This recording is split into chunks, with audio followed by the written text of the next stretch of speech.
अस्सलामु अलैकुम वरहमतुल्लाहि वबरकातुहू। नहमदहू व नुसल्ली अला रसूलिहिल करीम। अम्मा बाद फ़ौज़ बिल्लाहि मिनश शैतानिर रजीम। बिस्मिल्लाहिर रहमानिर रहीम। अस्सलातु वस्सलामु अलैका या रसूलल्लाह व अला आलिका व अस्हाबिका या हबीबल्लाह। अल्लाह ताला ने अपने बंदों को खूबसूरत ज़िंदगी अपने फ़ज़ल व करम से अता फ़रमाया और ज़िंदगी में बहुत सारा हुस्न व जमाल, ऐश व नशात, कामयाबी और कामरानी और फिर उसके साथ परेशानी व मुसीबत, नाकामयाबी, नामुरादी और बहुत कुछ ज़िंदगी में रख दी गई और बंदों को अक्ल और अक्ल सलीम अता फ़रमाया कि बंदा अपने अक्ल और अक्ल सलीम और अपनी काविश से जो उसे पसंद है इख्तियार कर ले।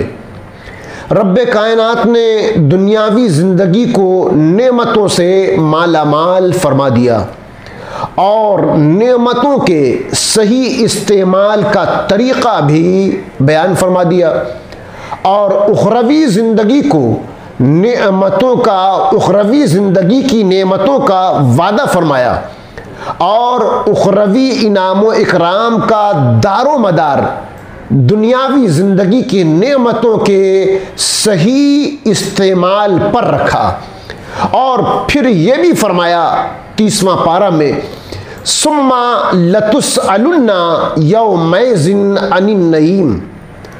फिर बेशक ज़रूर उस दिन तुमसे नेमतों की पुरशिश होगी, यानी हर नेमत के बारे में सवाल किया जाएगा। ज़िंदगी बर्क़ रफ्तारी से गुज़रती चली जा रही है और हम ख्वाब गफलत में पड़े हैं। हम तो हक़ व बातिल, सच व झूठ, सही और गलत, रसूल की फर्माबरदारी और नाफरमानी के ताल्लुक़ से कुछ गौर भी नहीं कर पाए। किसी फ़ैसले पर पहुँचने की बात तो दूर की है, होशियार बच्चा नौजवान हो गया, नौजवान जवान हो गया और फिर जवान बुढ़ापा यानी उम्र रसीदा की मंजिल पर पहुँच गया। सब यही सोच रहे हैं कि इस पर गौर करने की कोई ख़ास ज़रूरत नहीं है या फिर कल इन बातों पर गौर कर लिया जाएगा। यहाँ तक कि ज़िंदगी की आखिरी घड़ी आ जाती है। इस्लामी भाइयों और इस्लामी बहनों, ये ईमान वालों और ईमान वालियों का शेवा नहीं है, ये तरीक़ा काफिरों का और मुनाफिकों का है। ईमान वाले तो आखिरत पर नज़र रखते हैं और अल्लाह रसूल की रज़ा और खुशनुदी उनकी ज़िंदगी का हासिल होता है। देखिए कुरान मजीद पारा 26 सूरह मोहम्मद आयत नंबर 18 में अल्लाह अज़्ज़ा वजल इरशाद फरमाता है, फ़हल यंज़ुरूना इल्ला साअता अन तातियहुम बग़तातन फ़क़द जाअ अशरतुहा फ़अन्ना लहुम इज़ा जाअतहुम ज़िक्रुहुम।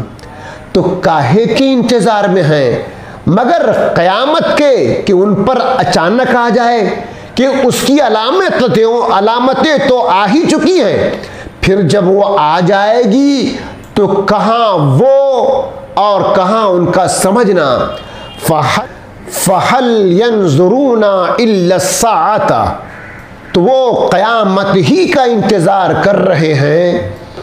कुफ़ार और मुनाफिकीन क़यामत ही का इंतज़ार कर रहे हैं कि उन पर अचानक आ जाएगी, क्योंकि तौहीद व रिसालत पर दलाइल दिए जा चुके पहले की उम्मतों के अहवाल उनके सामने बयान कर दिए गए। क़यामत कायम होने और उसके हौलनाक उमूर के बारे में खबरें दे दी गईं। इसके बावजूद भी अगर ये ईमान नहीं लाए तो अब क़यामत के दिन ही ईमान लाना मुतवक्के है। ये लोग क़यामत से गाफिल हैं। इसकी कई अलामतें तो आ चुकी हैं। तफसीर रूहुल बयान में यह हदीस है कि हुजूर सरवर कायनात सल्लल्लाहु ताला अलैहि वसल्लम से क़यामत के बारे में दरियाफ्त किया गया तो आपने इरशाद फरमाया, अलामतें तो जाहिर हो रही हैं। इस मजलिस में 7 अलामतें बयान फरमाई। नंबर 1, कमर तोड़ महंगाई। नंबर 2, बकसरत बारिशें, लेकिन उनसे अंगूरियां पैदा नहीं होंगी, यानी बेहंगाम बारिशें होंगी। नंबर 3, फितने आम होंगे। नंबर 4, ज़ना की औलाद की बोहतात होगी। नंबर 5, माल और दौलत की इज्जत व अजमत होगी। 6, मसाजिद में फासिकों की आवाज़ें बुलंद होगी। नंबर 7, बुरे लोगों को अहले हक पर गलबा होगा। इसी तफसीर में एक दूसरी हदीस में इस तरह है कि हुजूर सरवरे दो आलम सल्लल्लाहु ताला अलैहि वसल्लम ने फरमाया कि जब अमानत का ज़िया हो समझ लो क़यामत आ गई। अर्ज़ की गई, अमानत के ज़िया का क्या माने? आपने फरमाया, जो उमूर ना अहलों को सुपुर्द किए जाएं, ना अहलों को जिसके वो अहल नहीं हैं वो काम उन्हें दिया जाए। कल्बी ने कहा, क़यामत की ये अलामत है। नंबर 1, माल की कसरत। नंबर 2, तिजारत की कसरत। नंबर 3, झूठी गवाहियाँ। नंबर 4, क़त्ए रहमी, यानी रिश्तेदारों से अपनों से रिश्ता तोड़ लेना। नंबर 5, बाइज्जत लोगों की क़िल्लत।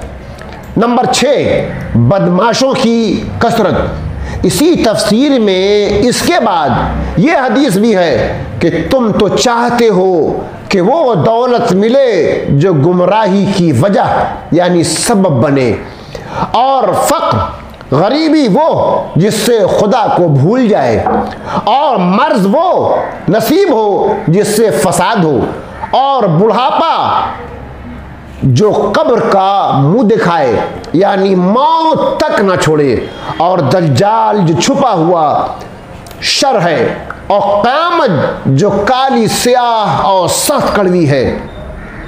मरते ही क़यामत कायम हो जाती है। इसलिए इंसान पर लाजिम है कि वो हर वक्त तैयार रहे कि मरने के बाद क़यामत आए तो उसे तकलीफ ना हो। जब मौत पर आने वाली क़यामत का तसव्वुर ज़हन में रहेगा तो उसकी तैयारी का जज्बा भी पैदा होगा और क़यामत कुबरा की फिक्र भी।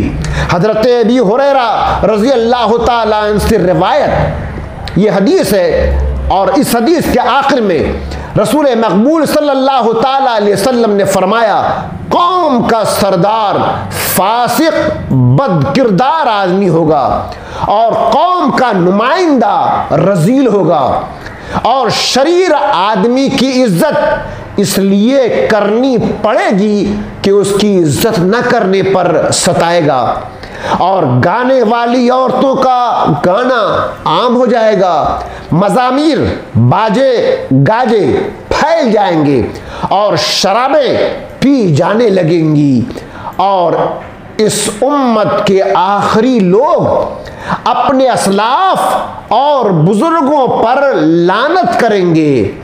तो उस वक्त तुम लोग इंतजार करो एक सुर्ख आंधी का और जलजला का और लोगों के जमीन में धंस जाने का और सूरतों के मस्ख हो जाने का और आसमान से पत्थर बरसने का और दूसरी अलामत क़यामत का जो यके बाद गिरे इस तरह आएंगी जैसे मोतियों की लड़ी को काट दिया जाए और मोती एक एक करके नीचे आ गिरते हैं।